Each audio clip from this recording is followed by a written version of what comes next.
In 1982, a young Phoenix police officer vanished during a routine night patrol. No body, no witnesses, just a badge left behind, and a whisper that she ran. But 42 years later, her bones surface in the desert, alongside a second badge and a voice recording that was never meant to be heard. What happened to Officer Valerie Cruz?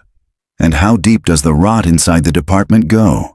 This is the story of the cop who tried to speak and the force that buried her alive. Phoenix, Arizona, August 7th, 2024. It began the way silence always does. Slow, unnoticed, and irreversible. A concrete wall groaned, gave, and split open like a wound. The demolition crew paused, dust thick in the desert air. A foreman swore. A younger worker stumbled backward, hands shaking. Something had fallen from the cavity between the dry wall and insulation. A badge. Phoenix Police Department. Number etched but worn. Rust haloed the rim. Dried blood coated the back. They stared. Then someone saw the second object. A chunk of duct tape, curled like a dead tongue, caked with what looked like hair, and beneath it, embedded in decades-old foam padding. A human molar. No one said a word until the medic showed up. When he did, the youngest worker whispered what everyone had already started to believe. Someone didn't want her found. August 7th, 1982. South Phoenix, Arizona. Valerie Cruz had worked enough Friday nights to know the smell of blood when it mixed with Arizona dust. It didn't matter how many air fresheners a trailer could hold. Copper always cut through. Her cruiser rolled to a stop on the edge of Desert Star Mobile Home Park, tires crunching over gravel and broken glass. The sun had dipped behind the rust-colored hills, but the heat still rose in waves off the pavement, baking the underside of her car and making her thighs stick to the seat. Unit 12, on scene. One male, one female. Looks bad, she said into her radio, but there was no response. Just static. She tried again. Dispatch, this is Unit 12. I've got a possible domestic at Desert Star. Lot 9. Repeat, Lot 9. Requesting... The radio hissed. Then nothing. Great. The last time she'd had trouble with dispatch was 3 weeks ago. Someone had accidentally reassigned her frequency. That someone wore bars. That someone didn't like that a 28-year-old woman had made detective candidate in 2 years flat. Valerie killed the engine and stepped out into the stale electric heat. Her boots crunched on sand and shattered bottle glass. The trailer in front of her was dark. No porch light, no TV glow. Just a screen door barely holding to its hinges, flapping with the desert wind. A dented Pontiac sat out front, hood still warm. No plates. There was blood on the handle. She unlatched her sidearm, kept it holstered but ready. Walked to the door. Knocked. Phoenix PD, anyone home? No answer. Another knock, louder this time. Police, open up! A shuffle inside. Movement. Valerie's grip tightened. The door creaked open 2 inches. A brown eye blinked at her through the gap. Then, he's gone. The door opened wider. A woman stood barefoot in a blood-stained tank top, a cigarette trembling between her fingers. Her lip was split. Bruising bloomed around her neck. Her arms were shaking, but her eyes were strangely calm, like she'd already left her body. He left, Valerie asked. Are you alone? The woman looked behind her, hesitated. Number not exactly. Valerie didn't like the way she said that. She stepped inside. The smell hit her first. Bleach. Something cooked and chemical. Blood. Not fresh, but not dry either. The woman stood to the side, still holding the door. You didn't call this in, Valerie said quietly. The woman looked at her. Number I didn't. Valerie turned her head just slightly. The bathroom door in the hall was open just a crack. Light on. Shadows moving. Then she saw it. A boot. Behind the kitchen counter. Black leather. Not civilian. Cop issued. Valerie unholstered her weapon. Raised it. "Show me your hands," she called. Silence. "I said—" The man stepped out, badge visible, uniform wrinkled but intact. Face she recognized. Officer Darren Kinney. Beat patrol, same precinct, worked the night shift. Dirty as hell. "Easy," he said. "Hands up." "Just trying to clean up a mess." "What are you doing here?" "Doing you a favor. I got the call." "No," Kinney said. "You got sent." Valerie's spine prickled. Her trigger finger twitched. "What the hell does that mean?" Another voice, behind her this time. Low, cold, calm.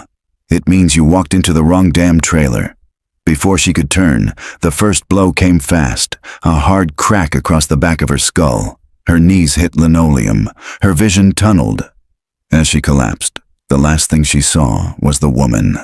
Still holding the door open, still watching, still silent.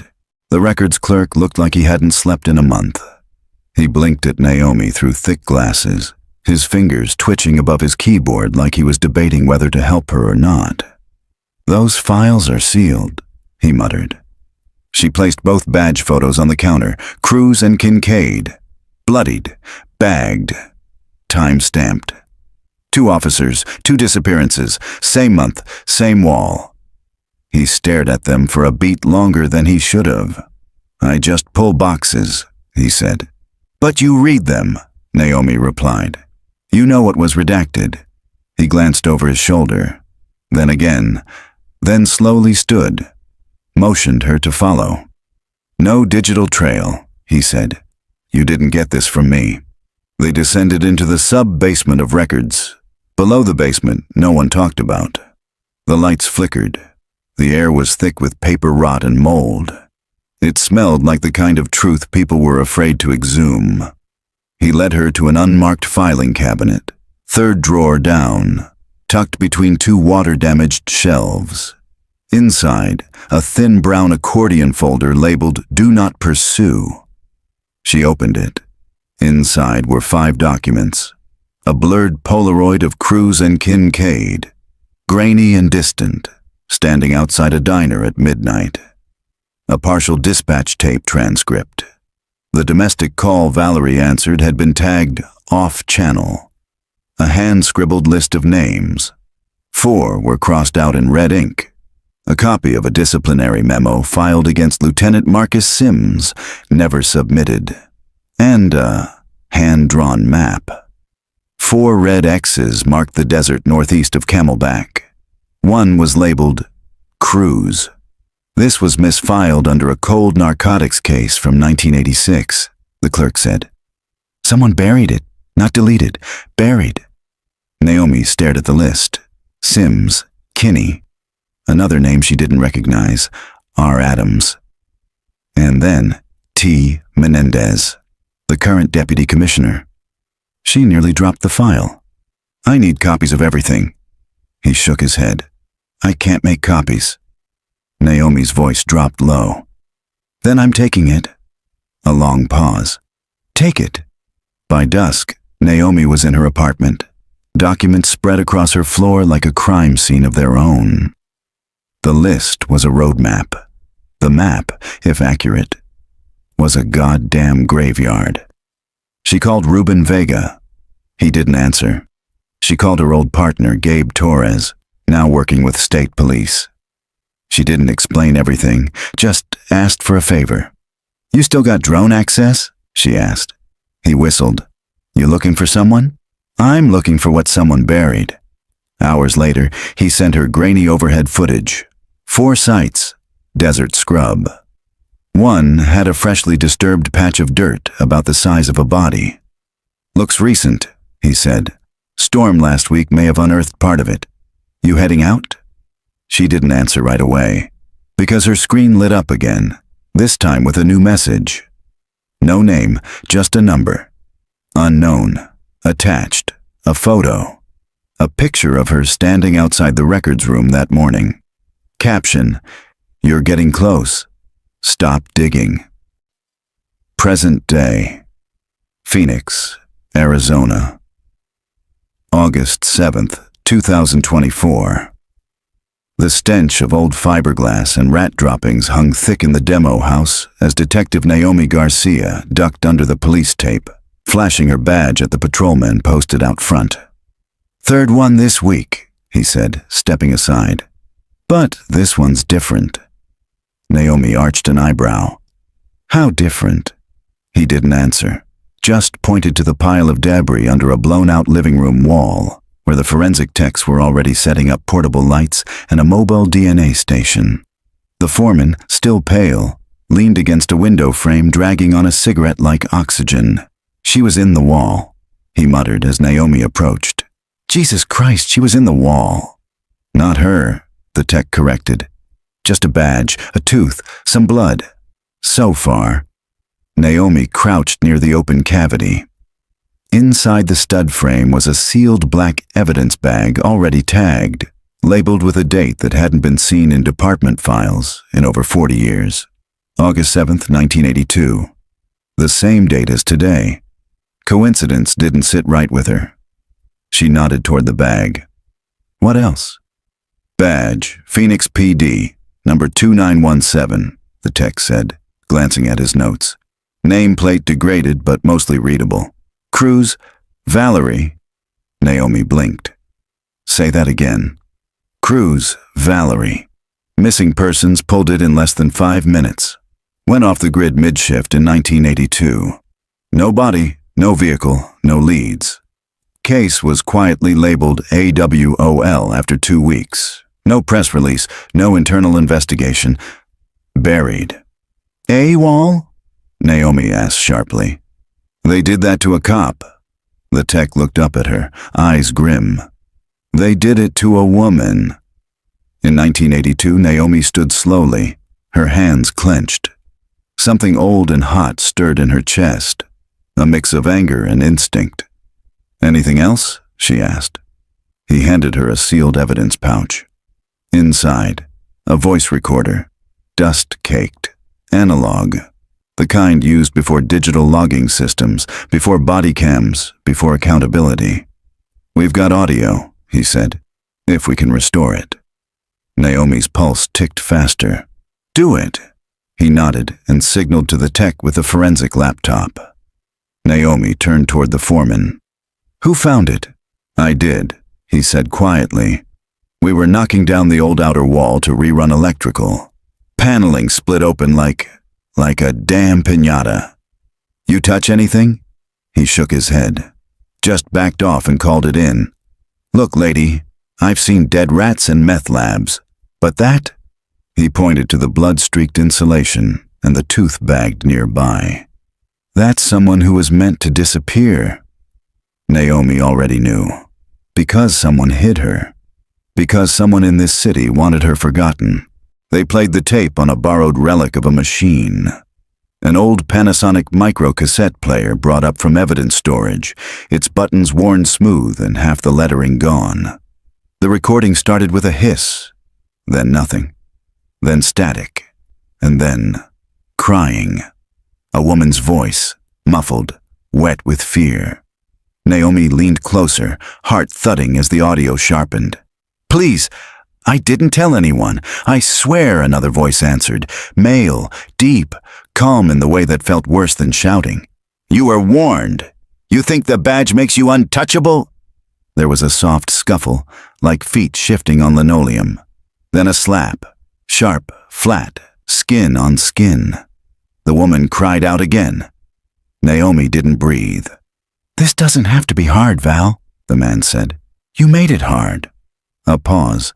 Then a second male voice entered, lower, older, colder. "Finish it." The tape whined, distorted. "Make it look like she ran." Silence. The room at the tech lab was suddenly ice cold. Naomi stepped back from the table. Her jaw clenched so tight her teeth ached. One of the techs stopped the tape, his hand hovering nervously over the eject button. "Jesus," he muttered. "That was a cop talking." "Two," Naomi said. "They knew her. They used her name. One of them had called her Val. Not Officer Cruz. Not Cruz. Val. That wasn't formal. That was personal. That meant they'd known her well. maybe even worked beside her. "They killed her," she said quietly. The tech said nothing. They didn't need to. "Run voice match," she ordered. "Whatever samples we've got from old staff logs, radio dispatch, interview archives, run them all." The younger tech hesitated. "You sure? That's going to cross some flags. If one of those voices matches a current officer, IA's gonna want in." Naomi's eyes were hard. "Let them come." She left the lab and took the stairwell to clear her head. The heat outside slammed into her like a wall, dry and aggressive, the kind of desert heat that baked truth into bones and left lies to rot. She lit a cigarette, something she only did when her gut told her the ground was about to shift. This wasn't just a cold case anymore. This was murder, covered up, by someone wearing the same badge she wore now. And if the recording was real, and she had no reason to think it wasn't, then Valerie Cruz hadn't disappeared. She'd been silenced, and someone at Phoenix PD made sure it stayed that way for 42 years. She'd been on the force just long enough to stop flinching at the smell. Blood, bleach, cigarettes, faint ammonia from whatever chemical cocktail the trailer's owner had tried to use to scrub the scene. Valerie Cruz knew it wasn't working. You could always smell what people tried to erase. The woman in the tank top, she still hadn't moved. She stood by the door like she was waiting for a cue, cigarette burnt to ash between her fingers, eyes blank and unreadable. Valerie wanted to ask who the hell she was, why she hadn't run, why her face said "I knew this was coming," but there wasn't time, because Officer Darren Kinney was in her line of sight now, and he wasn't supposed to be here. "You're a long way from your beat," she said, keeping her Glock low but ready. Kinney smiled like this was some bad poker game. "So are you." Her stomach twisted. "You intercepted the call." He didn't answer, didn't need to. Valerie heard the creak of a floorboard behind her and stepped sideways instinctively, just as a second figure emerged from the hallway. Lieutenant Marcus Sims. Shit, he was supposed to be off shift, supervising swing patrol out of North Precinct, not skulking in a trailer in South Phoenix with a known dirty cop. He didn't look surprised to see her, just annoyed. "You weren't supposed to get this one, Cruz," Sims said, stepping forward with the deliberate gait of a man who never rushed anything, violence included. "It was a cleanup call. We sent Kinney." "You logged it as domestic," she said, voice sharp. "It was domestic," Kinney added with a smirk. She fought back, broke protocol, got handled. Valerie glanced at the woman by the door again. Still no reaction, like she'd been practicing going numb. "Who is she?" Valerie asked. Kinney shrugged. "Doesn't matter. She's not our problem anymore." Sims sighed, pulled off his gloves, and looked her dead in the eye. "You should have kept driving." Her radio crackled weakly. Static. Then a few squelched words she couldn't make out. She reached for it anyway, raising the mic. "Dispatch, this is Unit 12, requesting immediate—" She didn't finish. Kinney moved fast, too fast for a man who looked that slouched, and slammed into her side, knocking the mic from her hand and pinning her against the wall. She elbowed him in the ribs, hard enough to hear something pop. But Sims was already behind her. A blow to her lower back, another to her side. She gasped. Her knees buckled. "I warned you," Sims hissed. "You dig where you're not invited, and you get buried." They forced her down, hands on her wrists, something tight around her face. Zip ties, rough ones. The woman by the door finally looked away. Coward, Valerie thought. But part of her understood. Sometimes survival meant silence. Sims leaned close, his breath sour. "You were going to be a good detective. Too good, that's the problem." And then something cold and metal pressed against her neck. Not a gun, a syringe.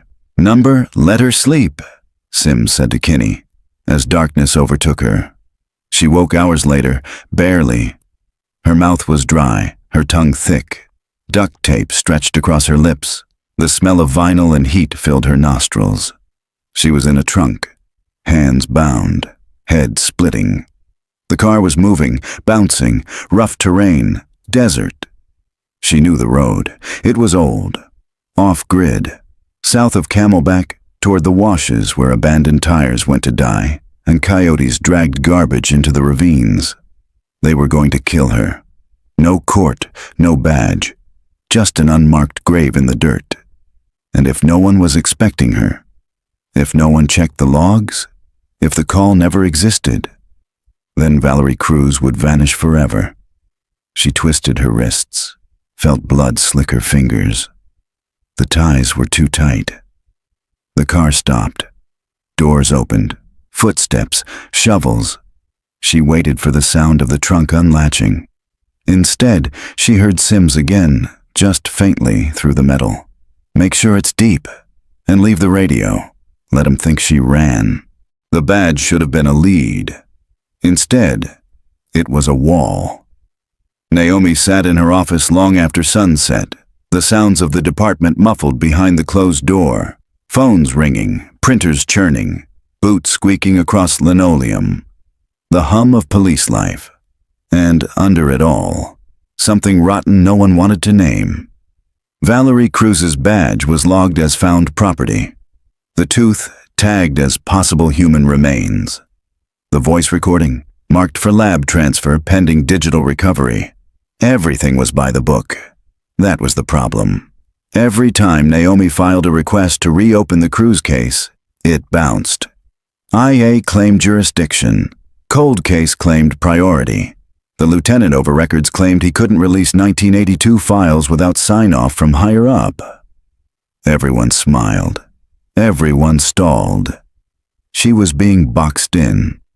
She leaned back, arms folded, eyes burning holes into the half-lit ceiling. On her desk sat the only physical case file available on Valerie Cruz.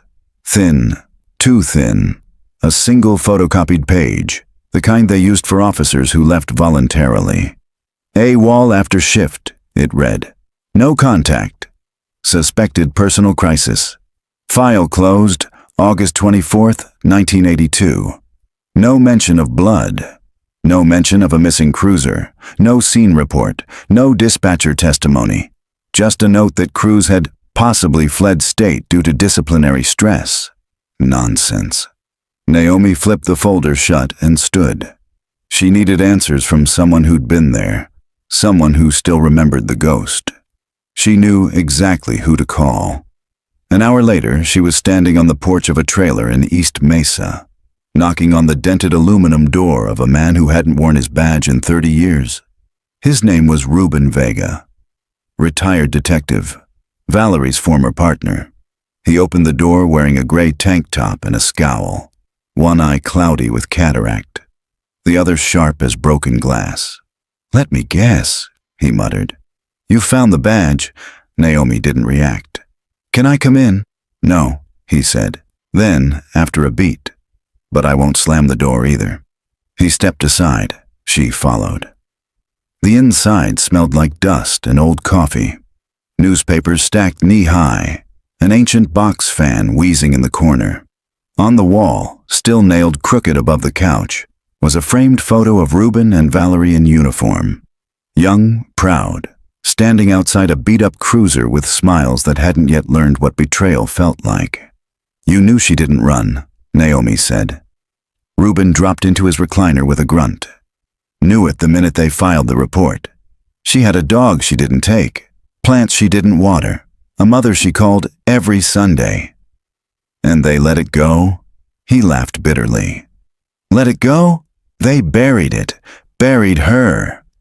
Naomi sat on the edge of a wooden chair. "Tell me." Ruben hesitated, then sighed. Val was looking into something before she disappeared. Said it started with a domestic call that didn't add up. A woman said she'd been beaten but wouldn't press charges. Said they'd already been by. Val didn't let it go. She started digging. Said she thought some of the reports were being scrubbed, maybe by another cop. "Did she say who?" He shook his head. Only that she was scared and angry. "Why didn't you come forward?" His jaw clenched. "Because I was a coward. I thought she'd turn up, or that if I pushed, I'd end up like her. Quiet, gone. I kept my head down, got promoted, retired. I've seen her face every night since. Naomi pulled out a copy of the original file. Her final call. It's missing from the dispatch log. No address, no recording. But I found this. She slid the photo across the table. It was a snapshot from that day's demolition site. The badge, the blood, the recorder. Reuben stared at it. You ever hear of Lieutenant Marcus Sims? She asked. His eyes flicked up fast. Yeah, North Side. Transferred out the year after Val went missing, retired with a pension, still hosts the department charity gala. Naomi opened her notebook. He was there. She saw the truth settle behind Reuben's eyes like ash. Then he said, There's a name you won't find in the file. Officer Darren Kinney, dirty as hell, protected like a fucking senator. You want to know what happened to Val? Start with Kinney, last person she mentioned by name. Where do I find him? Hell if I know, Reuben muttered. Last I heard, he left the force under medical leave. But if you want dirt on him, talk to dispatch. Naomi stood. Appreciate your time. He grabbed her wrist, grip surprisingly strong. She was good, he said. Better than me. That's why she's dead. Naomi held his gaze. No, she said. That's why she's going to be found. She woke choking on dirt. Dry, sharp, packed behind her teeth. It filled her mouth, her nose, her ears. Her wrists screamed in agony as she twisted against the zip ties, the skin rubbed raw and bleeding. A low moan escaped her throat, barely audible beneath the weight pressing down on her. Number not yet. Not here. The first few attempts to move failed. Her limbs were heavy, disobedient. Her lungs wouldn't expand. The air tasted like rust and earth and whatever cheap solvent they'd used to knock her out. Then, her knee shifted. Hit something soft, hollow, loose dirt. She was not buried deep. They'd gotten lazy. Maybe scared. Maybe they thought the desert would finish the job. Valerie Cruz opened her mouth and screamed. Nothing came out, just air and grit and blood. She clawed upward. Nails cracked, arms burned. Her body revolted, but her brain locked in. Move, move or die. She kicked, elbowed, tore through inches of loose soil until her hand broke through, first to air, then to a pale blue sky. A hand grabbed hers, rough, calloused, familiar. He pulled. She burst into the sunlight like a corpse reborn, gasping, vomiting sand, sobbing, screaming. Val, Jesus Christ, breathe. She blinked. Bill Kincaid. Sweat poured from his forehead. Dirt streaked his face. He looked like hell, but he was alive. What? She tried to speak, but her voice came out shredded. They buried you, he said. Same plan they had for me. How'd you? I followed Kinney. 2 nights ago. Watched him meet Sims at that same trailer. Thought it was a drug drop. Didn't realize they were hunting us both. Kincaid knelt beside her, hands trembling as he cut the zip ties with a folding knife. I heard your call over the scanner. They must have screwed up the radio jam. I came as fast as I could, but by the time I got here... He looked toward the makeshift grave, disgusted. They were already gone. She sat up slowly. The pain was unreal. Her side was broken. She knew it. Something was cracked, maybe a rib, maybe 2. But she was alive, and now she understood. This wasn't just a domestic, she rasped. This was a dump site. Kincaid nodded grimly. I think there are more. I think this is how they clean house. They didn't go to the hospital. They couldn't. No one could be trusted. Instead, Kincaid took her to a motel off I-10, one of those old highway shitholes with cigarette burns in the curtains and a TV that only played static. He patched her up, brought food, didn't ask questions. They stayed there 2 nights. On the 3rd morning, they made a plan. Go public, report Sims, record everything. Valerie had already gathered evidence before her shift. The suspicious logs, the altered dispatch reports, the names that kept popping up in dead-end investigations. She'd stashed it in a locked box at her apartment. If they could get it, they could build a case. They agreed to meet at dawn. But dawn never came. When Valerie returned to the motel after a short supply run, Kincaid was gone. Room stripped, blood in the sink. One thing left on the pillow, his badge. She ran. She didn't go home. She didn't report it, because she knew what would happen. If they got her again, they'd finish the job. Quiet, permanent. So she disappeared. But before she did, she left one final breadcrumb. She broke into an abandoned house slated for demolition. One that used to be owned by Sims's cousin, now vacant. She sealed her badge, the bloody tape, and the voice recorder into the wall behind a fake panel, next to a loose tooth she'd bitten clean through during the first assault. If she didn't make it, someone would. Someday. In the present, Naomi stood in front of the same lot. The house was a skeleton now, half-gutted. Police tape danced in the hot wind. Techs buzzed around it like flies, but she wasn't looking at them. She was staring at a small patch of desert scrubland just a mile beyond the fence. The same desert where Kincaid had once pulled Valerie from the grave. She didn't know how yet, but she would find it. The real grave. The other bodies. The real truth. And when she did, the whole damned apartment would burn. The evidence lab reeked of bleach, latex, and old paper, a smell Naomi was beginning to associate with things people weren't supposed to find.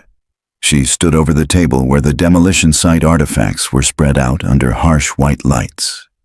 The badge, the cassette recorder, the duct tape, the tooth, and something else. It had fallen out during second-round sorting. Missed the first time, stuck to the back panel behind the insulation, nearly thrown out with the debris. Another badge. This one was bent, the metal warped as if crushed under weight. The number was barely visible. The nameplate, however, was intact. Kincaid, William Phoenix PD Unit 44. Naomi stared at it, heart thudding. "Kincaid?" she asked the forensics tech. "When did this come in?" "2 hours ago," the woman replied. "Same wall, same sealed panel. Must have been behind a second layer. No one noticed at first." Naomi picked up the bagged badge, holding it to the light. Blood on the edges, dried, flaked. Rust where the pin had once attached. "Did anyone run it?" The tech nodded. "Already flagged. Officer William Kincaid. Went missing 3 weeks after Valerie Cruz. Also marked AWOL. Same year, same bullshit file, no body, no follow-up." Naomi's stomach twisted. "Anyone ever connect the two?" "Nope. Separate incidents, different precincts. No overlap, on paper." But Naomi already knew better. Cruz and Kincaid were linked. She could feel it. The second badge didn't just confirm her suspicion, it made it impossible to ignore. 2 cops, gone within a month of each other. 2 cases labeled AWOL. 2 badges sealed in the same wall. This wasn't a coincidence. It was a burial. Naomi dug into the archived disciplinary files. Kincaid had 1 prior infraction, a fight with another officer during a training session, sealed by IA. No details. But in the old precinct yearbook photo, there it was, Cruz and Kincaid, side by side. No smiles, just the blank, cautious expressions of 2 people who knew the weight of the badge and who wore it anyway. She flipped through deployment rosters. On the week Kincaid vanished, he'd been working desk duty, night shifts, off the street, but the logs were full of corrections, black marker strikeouts, overwritten names. Then she found it. 1 line entry. Faint, barely legible. The night before he disappeared. Unit 44, field request. Backup, Unit 12. South Sector. Time, 23:41. Unit 12, Valerie Cruz. Her finger hovered over the line, heart pounding. Kincaid hadn't been off the street. He'd been with her. And then he vanished too. She didn't need more proof, but she needed more leverage. Because whoever buried these files and these people was still watching, still pulling strings, still dangerous. By midnight, she was at a payphone outside a shuttered gas station on the west side, an old trick she hadn't used since undercover narcotics. She didn't trust department lines, not now.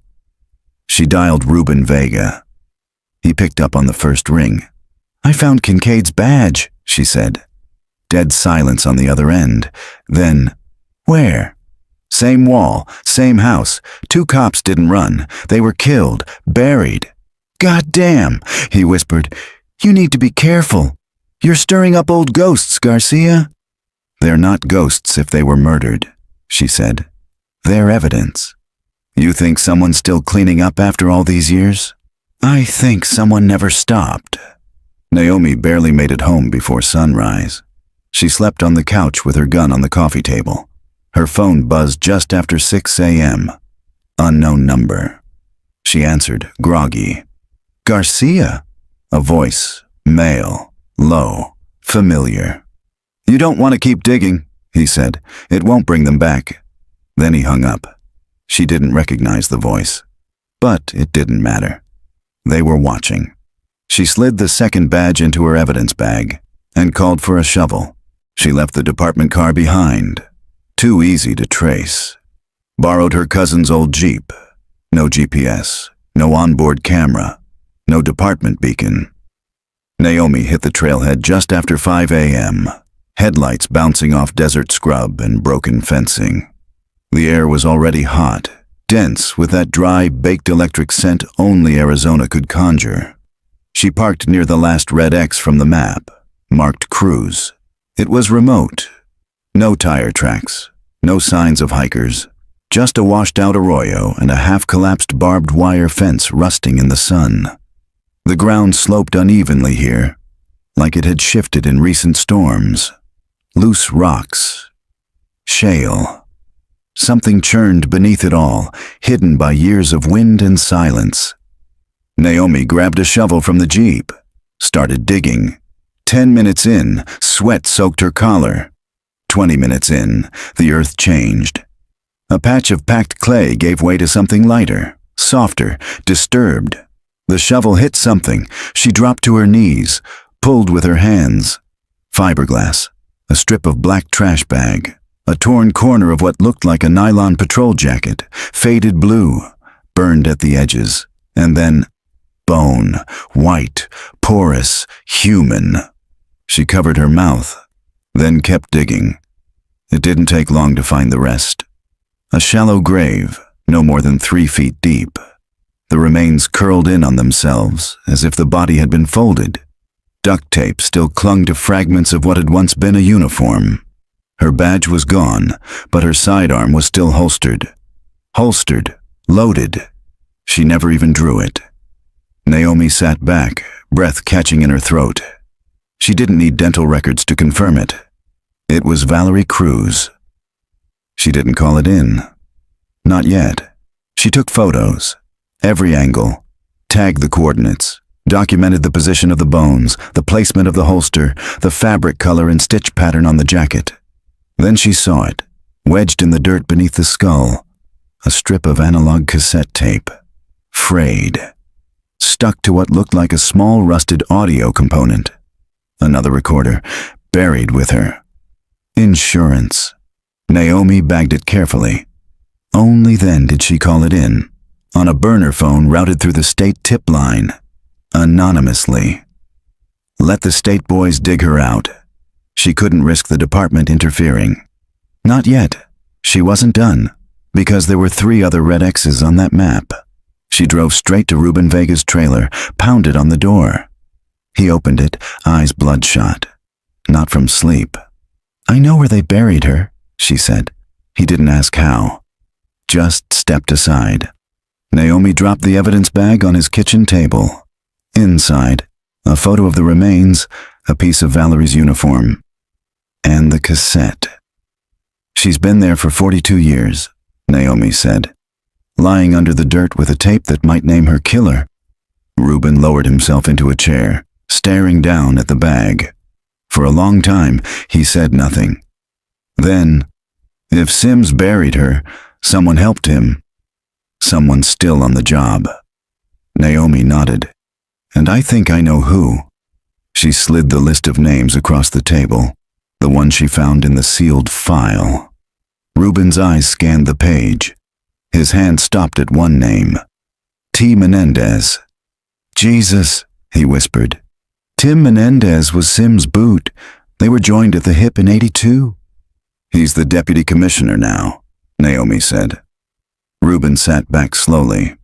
Then this goes way deeper than we thought. She nodded.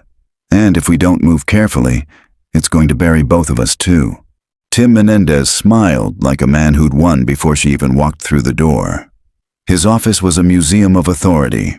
Framed commendations, department plaques, black and white photos of dead sheriffs and old revolvers, a thin blue line flag on one wall, an unopened bottle of scotch on the shelf. Still sealed, still performative. Deputy Commissioner Menendez rose from behind his desk with an outstretched hand. Naomi didn't take it. She dropped the envelope on the table instead. Photos, she said, of Valerie Cruz's body. Found yesterday. Buried east of Camelback, 3 feet down, still in uniform. He didn't flinch, just slowly unsealed the envelope. Glanced inside, closed it. Jesus, he muttered, almost convincingly. You're sure it's her? Naomi stared him down. She was buried with her department-issued sidearm and a voice recorder. That caught him. Just the flicker of a blink.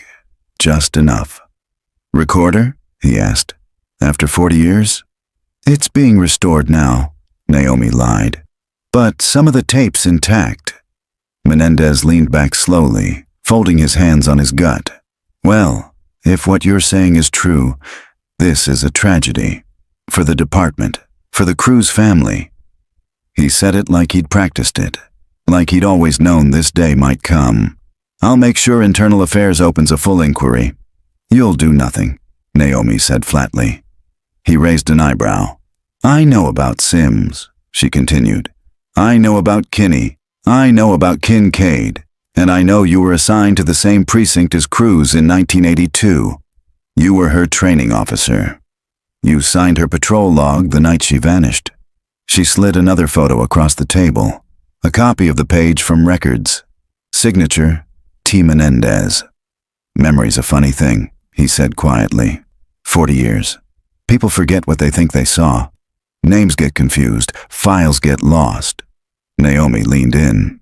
You didn't lose anything, you buried it. He met her gaze, unblinking now. You want to know what I learned in this job, Detective Garcia? He asked. The badge means nothing. She didn't speak. It's just a piece of metal, Menendez said. A license, a pass. People think it stands for truth, justice, whatever. But all it really means is you get to choose who matters. He stood. His face hardened. And right now, you don't. Naomi stood too. Valerie Cruz mattered. Menendez smirked. Not enough to stop us. She stepped closer. I'm not trying to stop you, she said. I'm going to drag you into the damn light. Then she turned and walked out. In the parking lot, she climbed into her Jeep, heart pounding like a war drum, hands shaking. The city shimmered beyond the glass. Heat waves blurred the skyline. She pulled out her phone, dialed Torres. Activate it, she said. The recorder in the badge box. Hidden microphone.